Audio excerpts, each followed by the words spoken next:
nama saya Dwinda Lestari dengan NIM 9414085. Saya dari program studi ekonomi pembangunan. Jadi pada kesempatan kali ini saya akan mempresentasikan tugas untuk mata kuliah ekonomi keuangan dan perbankan dengan dosen pengampu yaitu Bapak Bobi Rantopayu SSI ME.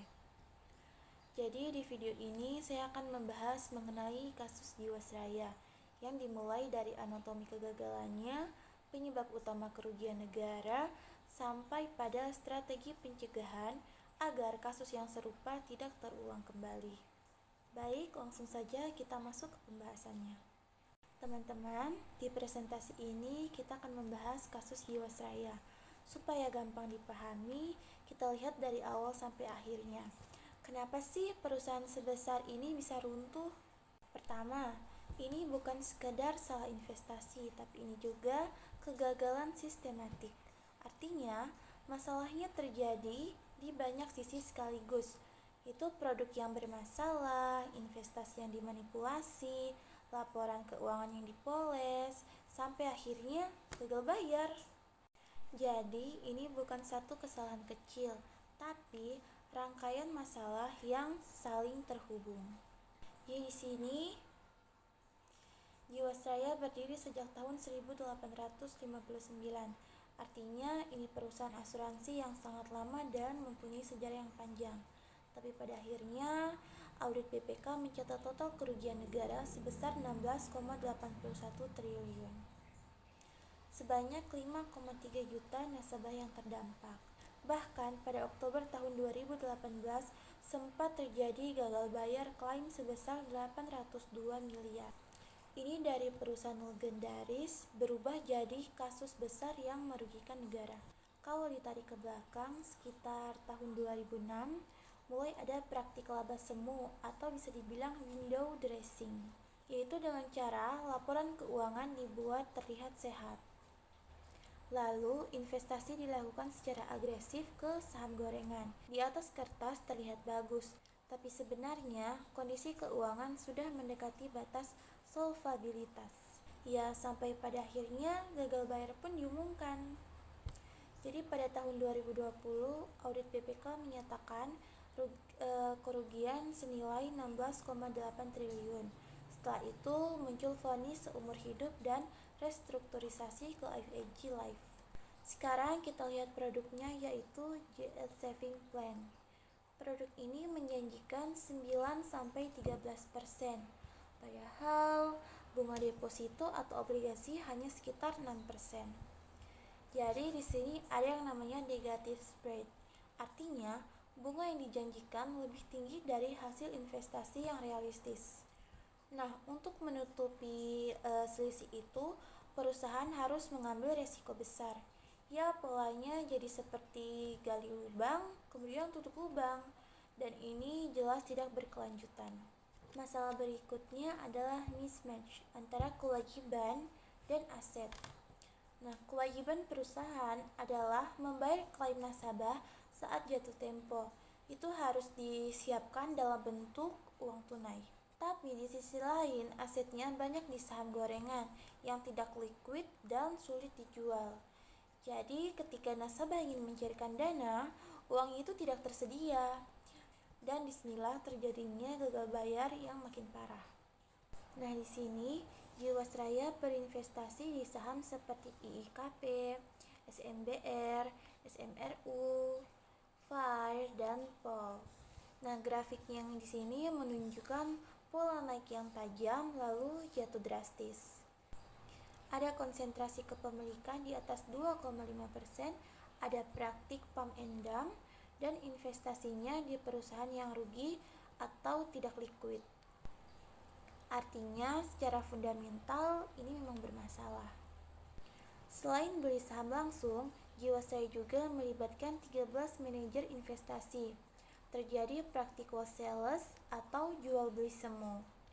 Kerugian negara dari reksadana ini mencapai 12,157 triliun. Jadi pola manipulasi ini bukan sekedar satu jalur saja, tapi lewat beberapa instrumen. Pada tahun 2017, laporan keuangan menunjukkan laba senilai 2,4 triliun. Tapi setelah diaudit PwC, laba sebenarnya hanya 428 miliar. Berarti ada financial engineering untuk mempercantik laporan. Ditambah lemahnya tata kelola dan kolusi dengan pemain pasar modal, jadi secara tampilan ya terlihat sehat, padahal ya sebenarnya tidak. Nah, akhirnya 6 terdakwa divonis seumur hidup. Mereka terbukti melanggar Undang-Undang Tipikor dan Undang-Undang TPPU. Aset sitaan mencapai 18 triliun. Jadi dari sisi hukum sudah ada tindakan yang tegas. Karena liabilitas Jiwasraya mencapai 38 triliun, maka dilakukannya restrukturisasi dan dialihkan ke entitas baru yaitu IFG Life.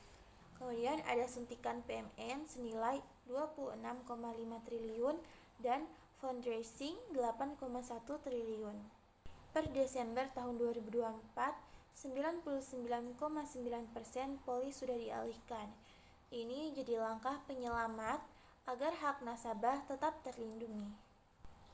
Nah, untuk strategi pencegahan sebagai otoritas, pertama, kedepannya pengawasan tidak boleh hanya menunggu audit setelah masalah terjadi. Kedua, harus ada laporan portofolio real time dengan sistem peringatan otomatis. Yang ketiga, transparansi beneficial owner juga penting, supaya jelas siapa pemilik manfaat di balik reksadana. Dan yang terakhir, ada strict liability. Jadi, manajer investasi yang memfasilitasi goreng saham bisa langsung kena pidana. Jadi, untuk strategi pencegahan atau korporasi dari sisi perusahaan, perlu yang namanya whistleblowing independent supaya pelapor tersebut aman. Kemudian sistem anti-ponzi untuk mendeteksi produk dengan spread bunga yang tidak wajar. Dan gatekeeper liability. Jadi akuntan atau aktuaris yang menyetujui window dressing bisa di blacklist seumur hidup. Nah, kesimpulannya kalau disederhanakan, JS Saving Plan yang bersifat seperti Ponzi ditambah manipulasi saham gorengan menghasilkan kerugian 16,8 triliun. Ini bukan kecelakaan pasar, tapi fraud struktural yang sistematis. Nah, saran dan langkah kedepannya untuk masyarakat penting meningkatkan literasi keuangan dan tidak mudah tergiur oleh return tinggi. Untuk regulator, yaitu pengawasan harus berbasis risiko yang nyata. Dan untuk korporasi, harus ada pemisahan tegas antara fungsi investasi dan manajemen risiko. Baik teman-teman, dari seluruh pembahasan tadi, kita bisa melihat bahwa kasus Jiwasraya bukan sekedar kesalahan bisnis biasa, tetapi merupakan kegagalan sistematis yang melibatkan risiko underwriting, risiko likuiditas, manipulasi investasi, hingga lemahnya tata kelola perusahaan. Kasus ini memberikan pelajaran penting bagi kita, khususnya kita sebagai mahasiswa ekonomi, bahwa dalam sektor keuangan dan perbankan, prinsip kehati-hatian, transparansi, dan pengawasan yang kuat itu sangat krusial.